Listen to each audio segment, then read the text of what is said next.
जय हिंद। देखिए हम आपको बोले थे पीएफ अकाउंट के बारे में समझा देंगे, और पीएफ भी दो डिजाइन के होते हैं, ईपीएफ और पीपीएफ। हालांकि उसके दो और कैटेगरी है, वीपीएफ एंड जीपीएफ, उस सब के बारे में समझाते हैं। देखिए पीएफ जो होता है ना, उसको फुल फॉर्म होता है प्रोविडेंट फंड।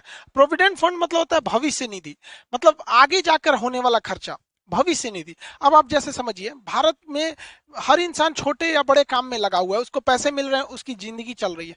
लेकिन कब उसको पैसे आने बंद हो जाएंगे या फिर उसका जॉब चला गया तो उसके पास कोई सिक्योरिटी नहीं है, सोशल सिक्योरिटी नहीं है, या फिर बुढ़ापे में बाल बच्चा भगा दिया, या फिर बुढ़ापे में काम नहीं बचा, तो कहाँ जाएंगे? तो बुढ़ापा के लिए बड़ा सरदर्द हो जाता है। या कोरोना के काल में आप देखिए, जिनकी नौकरी चली गई, बिजनेस खत्म हो गया, उनके पास कुछ नहीं था, बहुत से लोग मतलब भूखे मर रहे थे लोग वहां पे, समाज ने कुछ दे दिया तो चलो, नहीं तो बहुत दिक्कत हो जाता। तो ऐसे कंडीशन में इन बेरोजगारों के लिए क्या था? तो उसी के लिए बनाया गया था पीएफ अकाउंट। ये एक तरह का गुल्लक होता है, जैसे हम लोग पैसा डाल देते हैं ना गुल्लक में, बचपन में आप लोग भी डाले होंगे, अगर हिंदी मीडियम वाले होंगे तब। सीबीएसई वालों का क्या ही पूछना, वो लोग गुल्लक भी रखता है लोग, तो जितना गुल्लक में पैसा नहीं रहता है ना सीबीएसई वालों का, उससे महंगा उनसों का गुल्लक रहता है। अलगे दुनिया का ऐसा। हम लोग का तो ये बचपन में हम लोग 1 रुपया खरीद के लाते थे, और घटता था ना तो उसमें से तनी तनी निकाल लेते थे, पूरा नहीं, फोड़ देंगे तो खत्म हो जाएगा। तो ऐसे ही एक गुल्लक सरकार ने बनाया है, जिस गुल्लक को कहते हैं प्रोविडेंट फंड। अब बार बार प्रोविडेंट फंड या भविष्य निधि तो कहेंगे नहीं, इसलिए इसे क्या कहते हैं, पीएफ कहते हैं, प्रोविडेंट फंड शॉर्टकट में। अब हम इस प्रोविडेंट फंड के बारे में डिटेल से समझते हैं, है क्या ये। प्रोविडेंट फंड एक तरह का खाता है जो आपके अकाउंट में ऑटोमेटिक काट के उस गुल्लक में रख दिया जाता है। पीएफ क्या है, एक अकाउंट है, जैसे आपका saving account, current account, recurring account, इस सब होता है ना, उसी तरह पीएफ अकाउंट होता है। ये एक ऑटोमेटिकली काट दिया जाता है ताकि आपके सोशल सिक्योरिटी हो सके, बुढ़ापा में किया जा सके। ये लॉन्ग टाइम के लिए होता है, ये नहीं कि आज रखे 2 साल बाद निकाल दे। ये बुढ़ापा वगैरह के लिए होता है, 10 साल, 20 साल, 40 साल, इस तरह बुढ़ापा के लिए लॉन्ग टाइम, और एकदम सिक्योर मनी होता है। ये ना लूट सकता है ना कुछ, इसकी गारंटी सरकार लेती है, रिस्क फ्री होता है। जैसे शेयर मार्केट कैसे रिस्क वाला होता है, राजा बना देगा नहीं तो भिखारी बना देगा, उस तरह से होता है ये प्रोविडेंट फंड यानी पीएफ अकाउंट। अब ये पीएफ अकाउंट दो टाइप का होता है। एक मतलब जो नौकरी करने वाले लोग हैं उनके लिए एम्प्लॉयड प्रोविडेंट फंड, ईपीएफ, ई से एम्प्लॉयड, अब प्रोविडेंट फंड ईपीएफ हो गया। और एक जो नौकरी नहीं कर रहे हैं, कहीं थोड़ा मोड़ा बिजनेस है, दुकान है वगैरह है, तो इन लोग के लिए, पब्लिक के लिए, आम पब्लिक के लिए भी एक प्रोविडेंट फंड है, पीपीएफ। तो आप देखिए, बार बार इतना मत समझिए, दोनों को पीएफ ही कहते हैं। पीएफ मतलब भविष्य निधि, बुढ़ापा या आने वाले वक्त में काम आता है। बस ये नौकरी करने वालों के लिए ईपीएफ होता है, और जो नौकरी वगैरह नहीं कर रहे हैं, छोटे मोटे दुकान है, बिजनेस व्यापार कर रहे हैं, उनके लिए पीपीएफ होता है। दोनों एक प्रकार है किसका, पीएफ अकाउंट का, इसलिए अमूमन दोनों को लोग पीएफ ही कहते हैं। हालांकि हम दोनों में अंतर बताएंगे कभी, लेकिन बीच बीच में हम पीएफ बोलेंगे तो आप समझिएगा। चलिए हम दोनों में अंतर समझ जाते हैं। ये है आपका ईपीएफ। ईपीएफ मतलब नौकरी करने वालों को, तो ईपीएफ में तो नौकरी वाले आ जाएंगे लोग, और पीपीएफ पब्लिक प्रोविडेंट फंड, सामान्य पब्लिक आ जाएंगे लोग। समझिए अब दोनों में क्या अंतर है। ये कंपलसरी लगाना होता है, ये कंपलसरी उस व्यक्ति को जमा करना ही पड़ता है। ये कंपनी की जिम्मेदारी होती है, जिस कंपनी में 20 से ज्यादा कर्मचारियों को वेतन मिल रहा होता है। ठीक है, 20 से ज्यादा। अब जैसे मेरे पास अगर 16 कर्मचारी है तो हम पीएफ उनका नहीं खुलवाएंगे, लेकिन जिस कंपनी में, चाहे वो सरकारी हो चाहे वो प्राइवेट हो, तो उसमें क्या करती है कंपनी की जिम्मेदारी रहती है कि उस बंदे का एक गोल्लक यानी खाता खुलवा दे, उसे कहेंगे पीएफ अकाउंट करें। ये कितना दिया जाता है वर्कर्स को, मैं मतलब 12%। जैसे उसकी जितनी सैलरी देनी है ना, तो कंपनी क्या कहती है, उसको फुल सैलरी नहीं देगी, उसमें से 12% क्या करेगी, भैया तुम पीएफ में भर दो, और जब तुम रिटायर होगे या नौकरी छोड़ के जाओगे तो हम ये खाता तुमको दे देंगे, ताकि फ्यूचर में यही पैसा रिटायरमेंट के टाइम पे मिलता है। तो लोगों को लगता है सरकारी में रिटायरमेंट में दुकान मिलता है, भैया वो हर महीने काट काट के रखा है, रिटायर होइएगा तो एक के बार दे देता है। समझ में आ गया? ये नौकरी करने वालों को। ऐसा नहीं कि केवल सरकारी, जैसे आप जियो में काम करिएगा, टाटा में काम कीजिएगा, उसमें 20 से ज्यादा कर्मचारी होते हैं, तो उसमें आपका भी पीएफ अकाउंट खुलेगा। और आप इंप्लॉय हैं तो आपके पीएफ अकाउंट के पहले क्या लगा दिया जाएगा, जैसे आप पीएफ तो प्रोविडेंट फंड हो गया, इंप्लॉय है तो ईपीएफ हो जाएगा। लेकिन अगर वही आप आम पब्लिक है, सब्जी है, चाय की दुकान है, तो आप एक आम पब्लिक है, तो आपके प्रोविडेंट फंड यानी पीएफ अकाउंट के आगे पब्लिक लगा दीजिएगा, पब्लिक प्रोविडेंट फंड होगा। ये क्या है, ये ऑप्शनल है, कोई भी खुलवा सकता है। इसके लिए बस उसको चाहिए, इंडिविजुअल व्यक्ति कोई खुलवा सकता है जिसके पास इनकम है। बस शर्त यह है कि वो भारत में रह रहा होना चाहिए। अगर भारत के ही अमेरिका में रह रहे हैं, काम करने आ रहे हैं, या जो सऊदी में काम करते हैं, वो लोग नहीं खुलवा सकते इसमें। यहाँ समझ में क्या? अब बात आती है ये गोलकवा रहता कहाँ है। कहाँ गुल्लक रहता है? तो आम पब्लिक को कहा जाता है कि आम पब्लिक का जो पीपीएफ अकाउंट होता है यानी पीपीएफ, वो कहा जाता है कि आप या तो बैंक में खुलवा लीजिए या तो फिर आप पोस्ट ऑफिस में खुलवा लीजिए, आपके लिए कोई रोक टोक नहीं है, आप कहीं पे खुलवा सकते हैं। लेकिन जो कर्मचारी होते हैं, इंप्लॉय होते हैं, उनके लिए एक अलग बैंक है, वो उसको दुनिया के किसी आदमी से मतलब नहीं है, उसका काम है गुल्लक रखना, उसका नाम है ईपीएफओ। ई से हो गया तो ईपीएफ तो है, ओ लगा दीजिए, EP employed provident fund organisation. EPFO एक ऑर्गेनाइजेशन है जिसका काम है जो सरकारी या प्राइवेट कंपनी में जो जो काम करता है उसका पैसा अपने पास रखता है और कहता है हम रिटायरमेंट के टाइम देंगे। हम क्या देंगे? रिटायरमेंट के टाइम, और जितना दिए है ना उसमें से और बढ़ा के देंगे। समझ में आ गया कि नहीं आ गया? तो बस अंतर यही होता है कि जो इंप्लॉय लोगों का अकाउंट खुलता है वो ईपीएफओ के अंडर में खुलता है, और जो पब्लिक आम पब्लिक के लिए पीपीएफ खुलता है वो बैंक और पोस्ट ऑफिस में खुलता है। अब इसके लिए जिम्मेदार है श्रम मंत्रालय, उसके लिए श्रम मंत्रालय जिम्मेदार है, और इसके लिए बैंकिंग सिस्टम जिम्मेदार है यानी आरबीआई है। ये 12% आपकी सैलरी से काट लिया जाता है। इसमें आपको तो सैलरी मिल ही नहीं रही है तो 12% काटेगा क्या? अब आपका मन, आप हर महीने या हर साल आप 500 रुपया जमा कर दीजिए, या 500 से 1.5 लाख रुपया जमा कर सकते हैं। अब कोई सब्जी वाला है, अब वो सोचता है कि हम 1 रुपया कर मान के चलिए 2-2 रुपया के हिसाब से सोच रहा है, साल भर में उसका भी लगभग 700 रुपया हो जाएगा। उस हिसाब से वो साल भर में 500 से लेके 1.5 लाख रुपया तक जमा कर सकता है। बशर्ते अंतर क्या है, इसे पोस्ट ऑफिस या बैंक में जाके जमा करना पड़ेगा। और इंप्लॉय प्रोविडेंट फंड में क्या होता है, उसकी सैलरी से कंपनी खुद ही काट लेती है और कहती है कि देख तुम्हारा 1 लाख मान के चलो, तुम्हारा 50,000 सैलरी है, तो 12% हम तुम्हारे में से डाल दिए किसमें? तुम्हारे ईपीएफओ के अकाउंट में, ईपीएफओ के अकाउंट में। समझ में आ गया कि नहीं आ गया? किसी को दिक्कत? इसमें जो ब्याज मिलता है वो 8 से 9% ब्याज मिलता है, यानी जितना पैसा जमा किए जब आपको सरकार लौटाएगी, ईपीएफओ लौटाएगी तो 8 से 9% ब्याज देगी। जबकि इसमें जो आम पब्लिक के लिए है, तो आम पब्लिक के लिए देख रहे हैं फिक्स भी नहीं है, कोई 500 दे रहा है, कोई 1.5 लाख दे रहा है, तो इसमें थोड़ा ब्याज कम मिलता है, उससे 1% कम।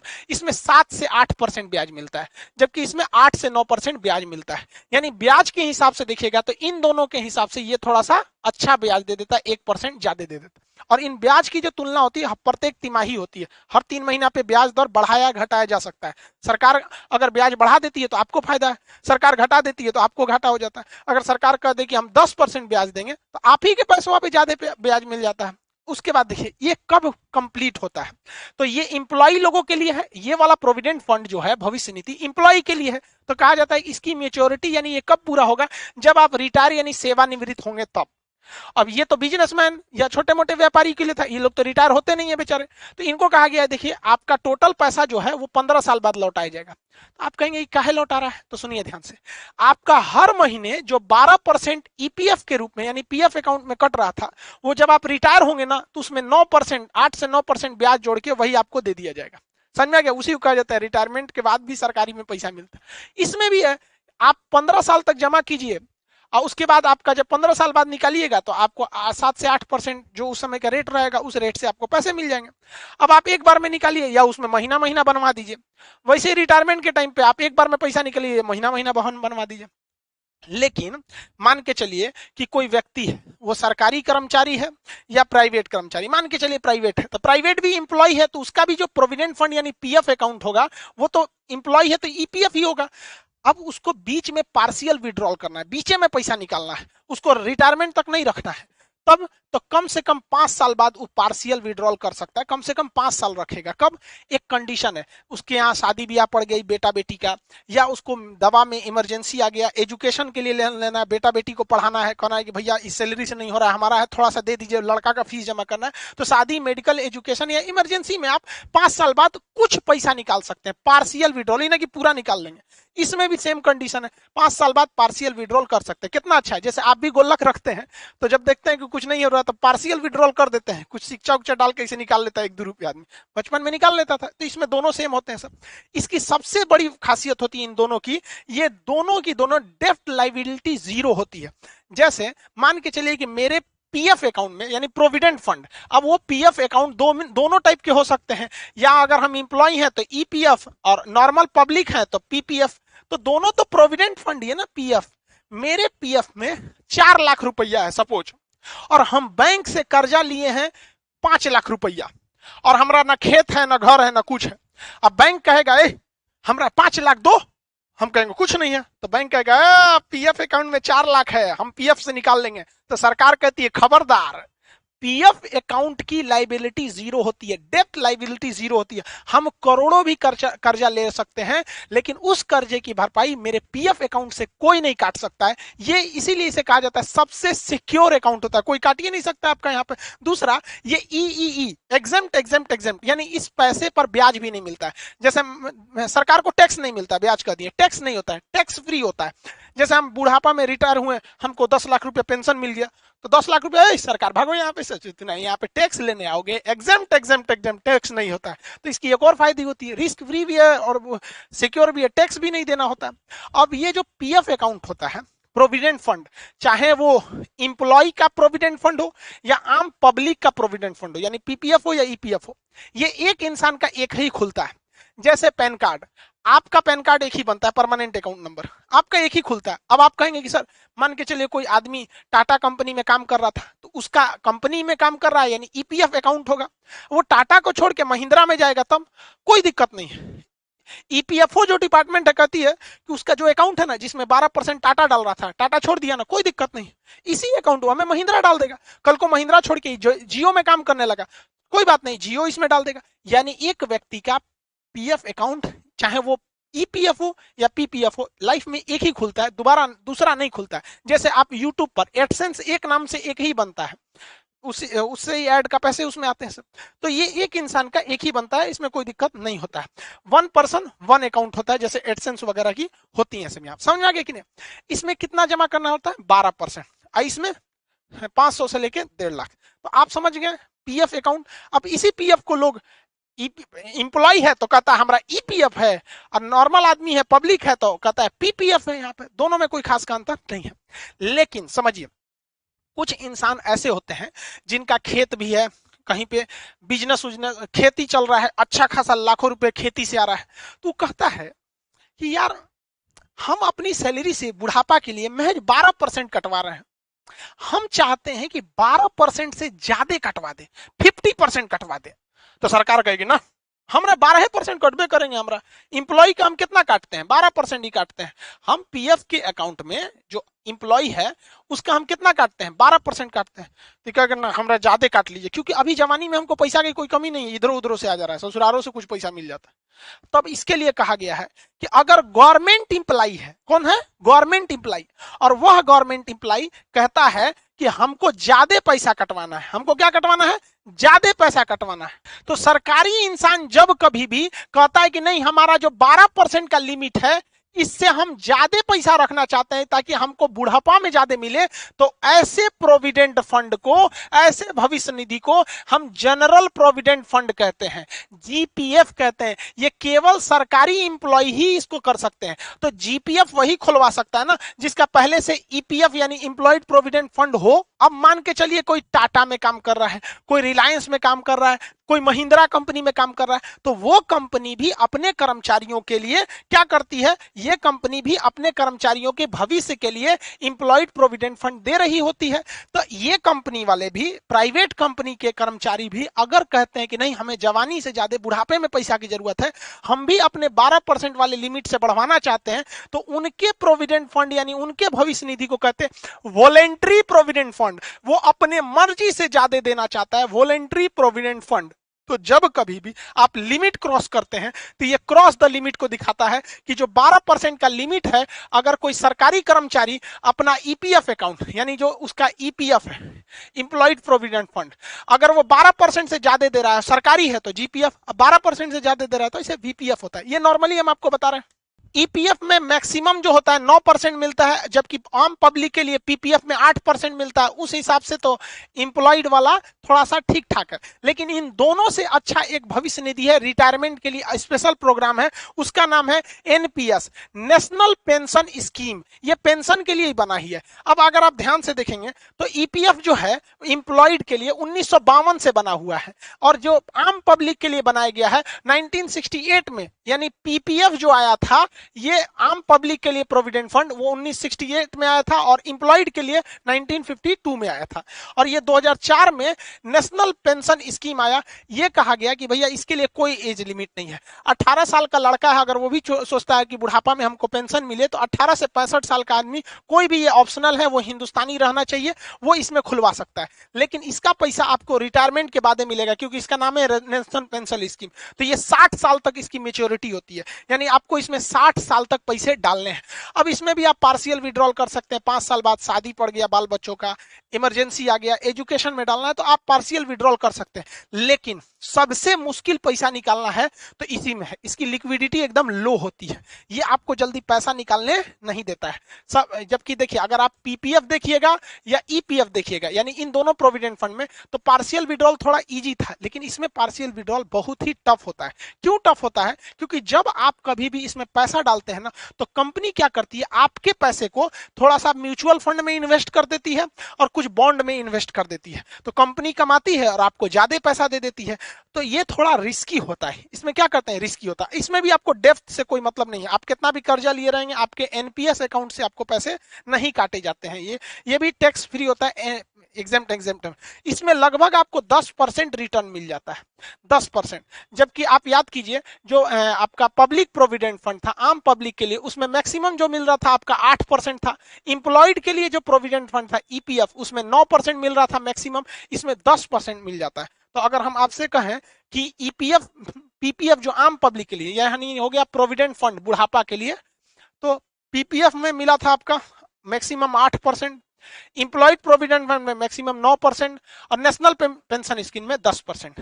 यानी पीपीएफ से अच्छा ईपीएफ, सबसे अच्छा एनपीएस। यानी अगर आप सोचते हैं भविष्य निधि के लिए तो सबसे बेटर आपके लिए एनपीएस है। लेकिन ये सब के सब आपको कहने के लिए है। आप देखिएगा तो हर साल महंगाई भी लगभग 8 से 10% बढ़ जाती है, तो आपको 10% एक्स्ट्रा मिलेगा, तो आप समझिए उस समय तक तो उतनी महंगाई मिलके आपको बराबर कर दी चुकी रहेगी, बहुत ज्यादा प्रॉफिट नहीं देगी। ये आपको सिक्योरिटी देती है, बहुत प्रॉफिट नहीं, बहुत ज्यादा प्रॉफिट के लिए फिर आपको स्टॉक मार्केट या म्यूचुअल फंड, स्टॉक मार्केट में सेंसेक्स या निफ्टी में और बिटकॉइन वगैरह में होता है। ये तो किसी और क्लास में समझाएंगे, स्टॉक मार्केट, बिटकॉइन वगैरह वगैरह, ये थोड़ा ऊंची है। तो आप पीएफ अकाउंट समझ गए, लोग इसको भी पीएफ ही कहते हैं क्योंकि ये पीपीएफ है, पब्लिक के लिए है, इसे भी लोग पीएफ ही कहते हैं। तो ये पीएफ मतलब समझ गए ना, भविष्य का जो पैसा होता है। इसके अलावा एक ग्रेच्युटी होती है, उसको समझते हैं। देखिए ग्रेच्युटी का मतलब होता है बोनस का पैसा जो पुराने कर्मचारियों को दिया जाता है, ग्रेच्युटी उसे बोलते हैं।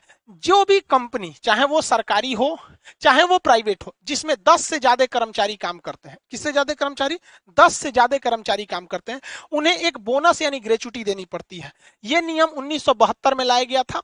लेकिन ये सबको नहीं दिया जाता है। जो कर्मचारी एक ही कंपनी में बिना मतलब बीच में इन्हें कि 6 महीना दूसरे कंपनी में चल गए, एक ही कंपनी में अगर कोई कर्मचारी 5 साल या उससे ज्यादा काम कर दिया है तो वो आपका भरोसेमंद है, पुराना है और आपकी कंपनी में 10 से ज्यादा वर्कर है, यानी थोड़ी बड़ी कंपनी है, तो ऐसे इंसान को बोनस पैसे दिए जाते हैं। अब आप कहेंगे कितना पैसा, तो साल जब खत्म होता है तो उसको 15 दिन का एक्स्ट्रा पैसा दे दिया जाता है, 15 days extra salary per year.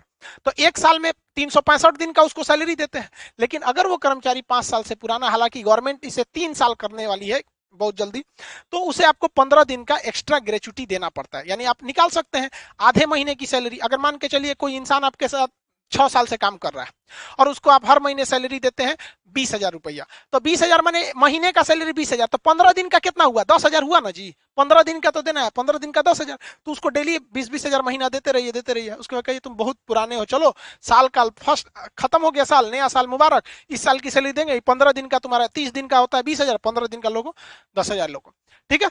हालांकि देखेंगे तो ग्रेच्युटी निकालने का फॉर्मूला भी होता है। फॉर्मूला होता है जो आपकी बेसिक सैलरी दिए गए, उसके बाद जो डेयरिंग अलाउंस दिए गए हैं, महंगाई वगैरह का भत्ता, इन दोनों को जोड़ दिया जाता है, फिर 15 से गुणा कर दिया जाता है, फिर कितने टेन्योर, कितने साल से आप उसमें काम कर रहे हैं, 6 साल 7 साल 10 साल, और उसमें 26 दिनों से भाग दे दिया जाता है। क्योंकि ग्रेच्युटी निकालते समय महीने को 26 दिन का ही रखा जाता है, संडे हटा के रख दिया जाता है। तो इस हिसाब से अगर मान के चलिए कि कोई आदमी है जिसकी सैलरी है 40,000 रुपया और 12,000 रुपया उसको डीए मिल रहा है, यानी टोटल उसकी सैलरी कितनी हो जाती है, सैलरी प्लस डीए मिला के 52,000 रुपया। तो ग्रेचुटी निकालने के लिए इन दोनों को जोड़ दिया जाता है, तो दोनों को जोड़े हैं तो 52,000 रुपया यहाँ लिख देते हैं। 52,000 गुड़े कितना दिन का सैलरी देना है, तो 15 से यहाँ गुड़ा कर देते हैं। मान के चलिए यह व्यक्ति 10 सालों से काम कर रहा है, इसका टेन्योर यहाँ कितना लिख देते हैं, 10 साल, बटा कितना से भाग देना है, 26 से। जब आप 26 से भाग देंगे तो 26 दूनी 52, यहाँ हो जाएगा 2,000, यहाँ कितना हो जाएगा 2,000, बस यहाँ।